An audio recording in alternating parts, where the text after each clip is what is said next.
पुस्तक मनुज देवता बने। लेखक पंडित आचार्य श्री राम शर्मा जी। मनुज देवता बने, खिलाड़ी की जिंदगी। क्या करना चाहिए? तब आपको एक और काम करना चाहिए। कौन सा?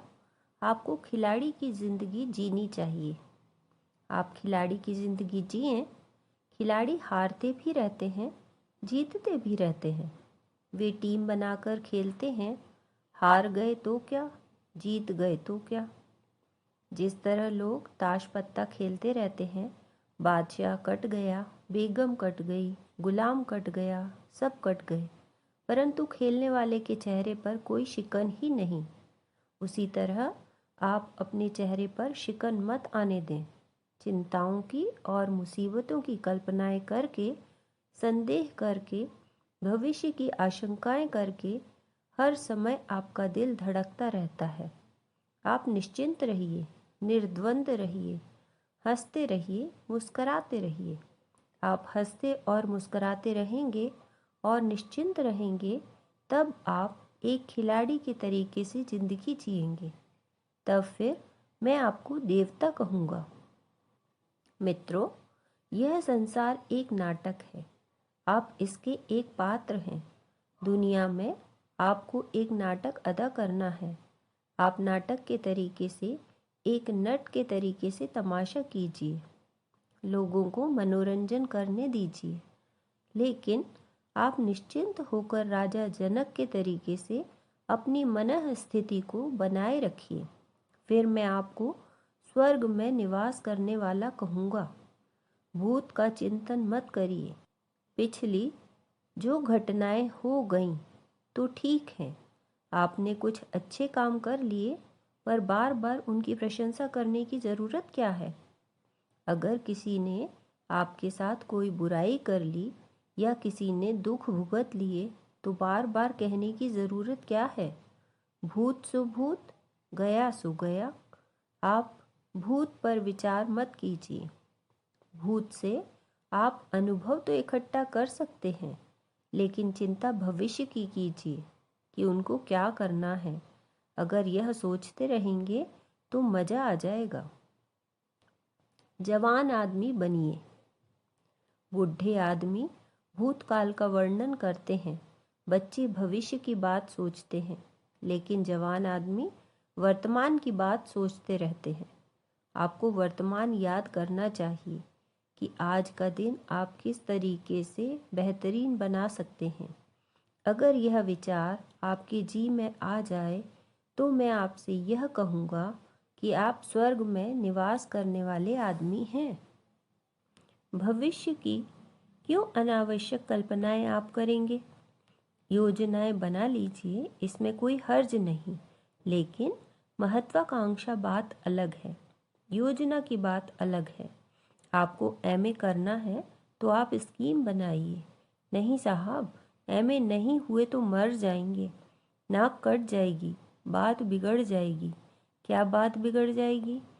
दुनिया में ऐसे भी हैं जो ज़्यादा पढ़े नहीं हैं। आप मैट्रिक पास रहेंगे तो क्या आफत आ जाएगी? नहीं साहब, हमारा ये हो जाएगा, हमारा वह हो जाएगा। आप अगर ऐसे ही विचार करते रहेंगे तो मैं आपको नरकगामी कहूँगा। मित्रों, स्वर्ग में रहने वाले अपने वर्तमान का ध्यान करते हैं, भविष्य की तैयारी करते हैं, भूतकाल को भूल जाते हैं और खिलाड़ी की तरह जिंदगी जीते हैं। आप अपने जीवन के तौर तरीके में ऐसा मौलिक परिवर्तन करके जाइए यहाँ से। और क्या काम करें? आप एक और काम कीजिए कि लोगों की कमियों को, बुराइयों को हटाने की बात सोचें। मित्रों, यह दुनिया बड़ी खराब है और बड़ी जलील है। इसमें अच्छाई भी है और भगवान का रूप भी है। यह तो मैं नहीं कहता कि इसमें भगवान का रूप नहीं है, पर इसमें कमियां कम हैं क्या? बुराइयां कम हैं क्या? एक से एक दुष्ट और एक से एक बेईमान दुनिया में भरे पड़े हैं। तो फिर क्या करें? दुष्टों के प्रति द्वेष नहीं बेटे, द्वेष करके आप ही जल जाएंगे। तो फिर ईर्ष्या, ईर्ष्या से भी आप जल जाएंगे। प्रतिशोध, प्रतिशोध से भी आप जल जाएंगे। इससे आप सामने वाले का जितना नुकसान करेंगे उससे ज़्यादा अपना नुकसान कर लेंगे। एक तो दूसरे आदमी ने आपको नुकसान पहुंचाया, नुकसान नंबर 1, और एक आपने फिर नई बीमारी और शुरू कर ली, डाह की, ईर्ष्या की, प्रतिशोध की, घृणा की। इन सारी चीज़ों को आप बनाए रखेंगे तो फिर आप कैसे जिएंगे बताइए ना। तब फिर आप बाहर से भी पिसेंगे और भीतर से भी पिसेंगे, तो फिर आप मरेंगे कि नहीं। आप ऐसा मत कीजिए। आप क्या करें, बुराइयों को बर्दाश्त करें। नहीं, यह तो मैं नहीं कहता कि आप बुराइयों को बर्दाश्त करें। आप बुराइयों से संघर्ष कीजिए, लेकिन संघर्ष करने का दूसरा तरीका है। कौन सा? वह तरीका है जो डॉक्टर अख्तियार करता है। किसके लिए? मरीज के लिए। मरीज के रोगों को मार डालने के लिए वह हर चंद कोशिश करता है कि रोग बचने न पाए, विषाणु बचने न पाए, रक्त का प्रदूषण बचने न पाए, किंतु रोगी को नुकसान न होने पाए। आप रोगी को नुकसान पहुंचाए बिना उसकी बुराइयों को दूर करने के लिए बराबर जद्दोजहद कीजिए। जब आप किसी व्यक्ति विशेष को हानि पहुंचाने की बात सोचते हैं तो वह द्वेष हो जाता है, और जब आप उसके दोषों को, दुर्गुणों को, कमियों को हटाने की बात सोचते हैं तब फिर कोई दिक्कत नहीं पड़ती। आप ऐसा कीजिए ना। ऐसा करेंगे तब आप देखेंगे कि आप स्वर्ग में रहने वाले देवताओं की बिरादरी में शामिल हो गए। अपने पर निर्भर हों। साथियों, आपको एक और काम करना चाहिए। आपको आत्मनिर्भर होना चाहिए। आप अपने ऊपर डिपेंड कीजिए, अपने ऊपर निर्भर रहिए। क्या करें? बाहर के आदमियों से मत उम्मीदें कीजिए, मत विश्वास कीजिए और मत अविश्वास कीजिए। आप यह मानकर चलिए कि यह भी आदमी है, आदमी सो आदमी। अतः अपने ऊपर निर्भर रहिए। आप यह मानकर चलिए कि उन्नति करेंगे तो हम ही करेंगे।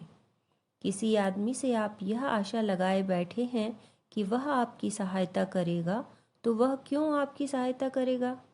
आस बिरानी जो करे जीवत ही मर जाए, यह देहात की कहावत है। यह ठीक है कि वक्त मिल जाएगा तो सहायता मिल भी सकती है, पर नहीं भी मिल सकती है। पर जो भी आप कदम उठाएं, अपने पैरों को मजबूत करके उठाएं। उम्मीद यह करें कि यह काम हमको करना है और हम ही करेंगे। अगर आपका यह आत्मविश्वास है तब फिर आपको आत्मनिर्भर व्यक्ति कहा जाएगा और आपको देवता कहा जाएगा।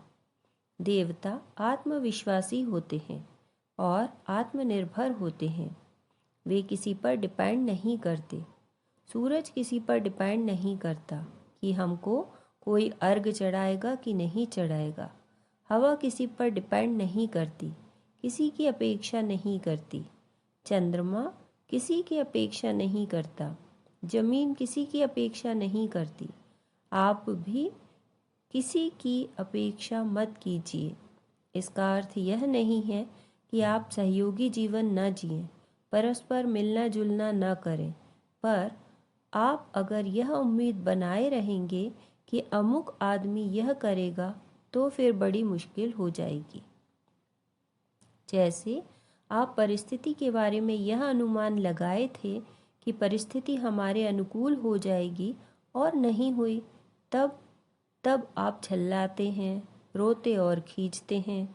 इसी तरह अगर किसी व्यक्ति ने आपके साथ में एहसान न किया हो, तब बदला न चुकाया हो, तब सहायता न की, तब फिर आप झल्लाएंगे कि नहीं झल्लाएंगे? मत झल्लाइए। कोशिश कीजिए, शायद दूसरों का सहयोग मिल जाए। जिस सीमा तक सहयोग मिल जाए उस सीमा तक ठीक है, और अगर नहीं मिल पाता तो न सही। अगर आप यह मानकर चलेंगे तो आपकी खींच, जो कि मनुष्य के जीवन का बहुत बड़ा दुख है, बहुत बड़ा संकट है, उस खींच से आप बच जाएंगे। आप खींच से बचिए। खींच से बचने में क्या दिक्कत है? आप अपना दृष्टिकोण बदल दीजिए ना। अगर दृष्टिकोण बदल देते हैं तो मैं आपको स्वर्ग का रहने वाला कहूँगा। दृष्टिकोण बदलिए। विधेयात्मक चिंतन क्या है? यह वह चिंतन है जिससे कि आदमी देवता बन जाते हैं। हम क्या बनाएंगे, क्या बिगाड़ेंगे, यह विचार ही मत कीजिए। अमुक को क्या नुकसान पहुंचाएंगे, यह मत सोचिए। जो खराब आदमी है उसको हम अच्छा बनाएंगे, सज्जन बनाएंगे, यह क्यों नहीं सोचते आप? यह आदमी खराब है, इसको हम मार डालेंगे, इसकी हत्या कर डालेंगे, यह क्यों सोचते हैं? यह मत सोचिए। आप अपना दृष्टिकोण बदलिए। आपको जो कुछ भी मिला हुआ है वह कम नहीं है, बहुत मिला हुआ है। आपके प्रसन्न होने के लिए, हंसने और हंसाने के लिए यह क्या कम है कि आपको इंसानी ज़िंदगी मिली हुई है? आप देखिए ना, दूसरे जानवरों को देखिए, कीड़े मकोड़ों को देखिए, पशु पक्षियों को देखिए। ये कैसी घिनौनी और कैसी गई बीती और कैसी छोटी ज़िंदगी व्यतीत करते हैं। फिर आप क्यों ऐसी ज़िंदगी जिएंगे?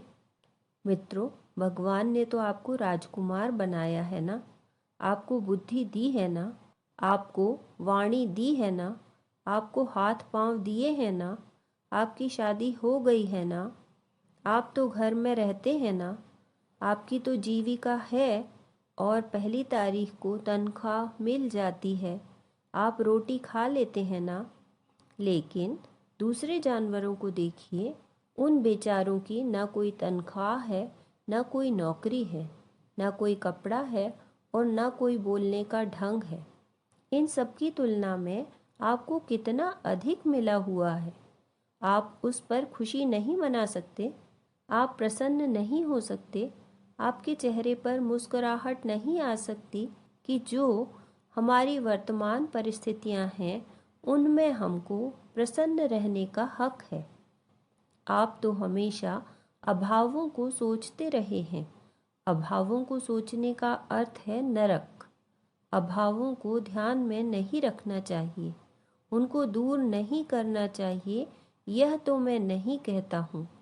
आप अगर अपने को हमेशा अभावग्रस्त, दरिद्र और कंगाल मानकर बैठे रहेंगे तो आप दरिद्र और कंगाल ही रह जाएंगे।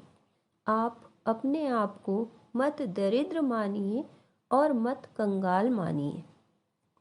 दीजिए दीजिए। मित्रों, आप यह मानकर चलिए कि आप देवता हैं। अगर आप देवता हो गए तो आप देने में समर्थ हैं। आपके पास देने को बहुत है। आपके पास अपने गुजारे के लिए भी बहुत है और देने के लिए भी बहुत है। नहीं साहब, हमारे पास पैसा बहुत कम है।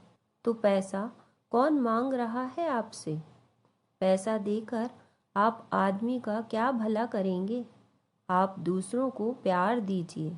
लोगों की आत्माएं किस कदर प्यार के बिना तड़पती रहती हैं। आप दूसरों को सम्मान दीजिए ना। देखिए, सम्मान की कितनी प्यासी है दुनिया। आप लोगों को प्रोत्साहन दीजिए ना।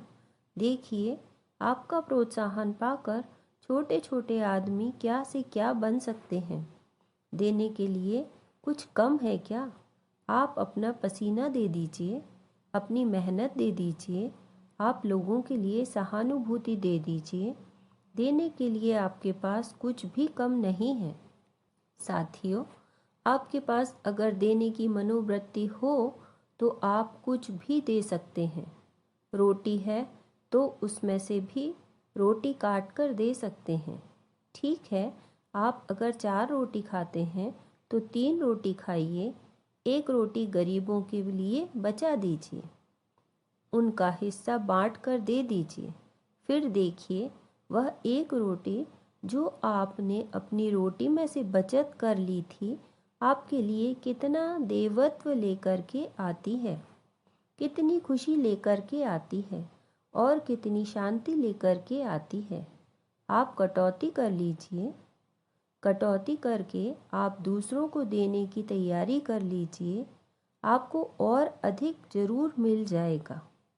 एक दिन उपवास कर लीजिए और उपवास करने के बाद में जो उस दिन का अनाज बच गया, उस दिन की जो दाल बच गई, उसको आप किसी ऐसे दुखियारे के घर पहुंचा दीजिए जिसकी उसको ज़रूरत है। फिर आप देखेंगे कि किस कदर से आपको शांति मिलती है और किस तरीके से आप प्रसन्नता के नज़दीक चले जाते हैं। देवता के यही गुण हैं। रसो वे सह। मित्रों, देवता उदार होते हैं, देवता विशाल हृदय होते हैं, देवता संकीर्ण नहीं होते। देवताओं के मन में हर समय देने की इच्छा बनी रहती है कि किसके लिए क्या दे पाएं। प्यार देना सिखाता है, सेवा उसी का नाम है। इसका नाम प्यार है। भगवान का नाम प्यार है। रसो वे सह अर्थात भगवान का नाम रस है, भगवान का नाम प्यार है। प्यार आप अपने भीतर पैदा कीजिए ना। जिस दिन आप अपने भीतर प्यार पैदा करेंगे, उस दिन आपके मन में ऐसी उमंग और ऐसी हिलोर उत्पन्न होगी कि हमको कैसे दूसरों की सहायता करनी चाहिए, कैसे हम दूसरों की मदद करें। जब आप दूसरों की सहायता करने के लिए आमदा होंगे तो आपको अपने में से कटौती करनी पड़ेगी। तब फिर आपको साधु और ब्राह्मण का जीवन जीना पड़ेगा। साधु और ब्राह्मण किसे कहते हैं?